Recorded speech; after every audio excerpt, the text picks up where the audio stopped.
Business school तुम्ही सुरू करता, त्याच्याबद्दल सांगा की ते काय आणि हे सुरू करण्यामागचं कारण काय होतं? ज्यावेळेस मी इंजिनिअरिंगला होतो, मला ड्रॉप पडला होता ना, माझी इच्छा होती की मला मध्ये जाऊन Harvard business school, Stanford business school असे नामांकित बिझनेस स्कूल आहे, तिथे जाऊन उद्योजकतेचं शिक्षण घ्यायचं होतं.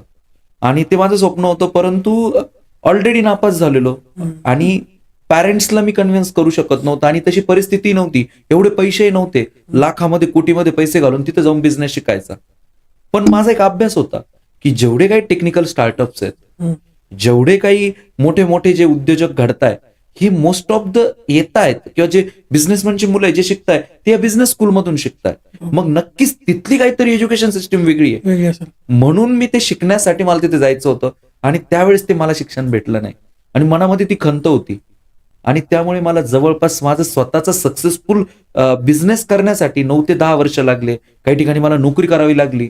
आणि हा जो 9 वर्षाचा गॅप आहे ना, तो महाराष्ट्रातल्या कोणत्याही विद्यार्थ्याला मला पडून द्यायचा नाहीये. ज्याला बिझनेस करायचा आहे त्याच्यासाठी मी शिर्डी आणि मुंबईमध्ये मरीन लाईन्स या ठिकाणी एक स्वतःचं बिझनेस स्कूल चालू केलंय, ज्यामध्ये महाराष्ट्रातला कोणताही मुलगा येऊन स्वतःचा बिझनेस चालू करू शकतो आणि बिझनेसचं नॉलेज घेऊ शकतो. स्टॅनफर्ड बिझनेस स्कूल आणि हार्वर्ड बिझनेस स्कूलला आता शिकायला जायची गरज नाहीये. ते बिझनेस स्कूल तेही छत्रपती शिवाजी महाराजांच्या विचारांतून मी अवेलेबल करून देतोय. इथे तुम्हाला MBA चे मार्केटिंग, ऑपरेशन हे सब्जेक्ट शिकायची गरज नाहीये. इथे तुम्हाला छत्रपती शिवाजी महाराजांच्या विचारातलं स्वराज्य, छत्रपती शिवाजी महाराजांच्या विचारातलं गनिमी कावा याचा उपयोग करून बिझनेस कसा बिल्डअप करायचा याच्यावरती मी माझं बिझनेस स्कूल आता उभं केलंय. म्हणजे तुम्ही छत्रपती शिवाजी महाराजांचे काही टॅक्टिक्स घेऊन वगैरे सगळं प्लॅन करून हा अभ्यासक्रम डिझाईन केलेला आहे?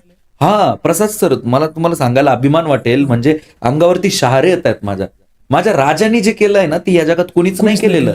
म्हणजे मी कायम माझ्या प्रत्येक ठिकाणी मी बोलतो की या जगामध्ये पहिलं स्टार्टअप उभं करणारं जे व्यक्तिमत्व आहे ते माझे छत्रपती शिवाजी महाराज आहेत. कारण छत्रपती शिवाजी महाराजांनी रायरेश्वराच्या मंदिरामध्ये जाऊन जे हात त्याचं बोट कापून जे रक्त वाहून जो पण घेतला होता की मला स्वराज्य उभं करायचंय, that is nothing but your business mission, vision. आणि हे जर एका प्रत्येक व्यावसायिकाच्या मनामध्ये गुंतलं गेलं किंवा त्याच्यावरती जर ते लाभलं गेलं तर कोणताही व्यक्ती कोणताही बिझनेस उभा करू शकतो.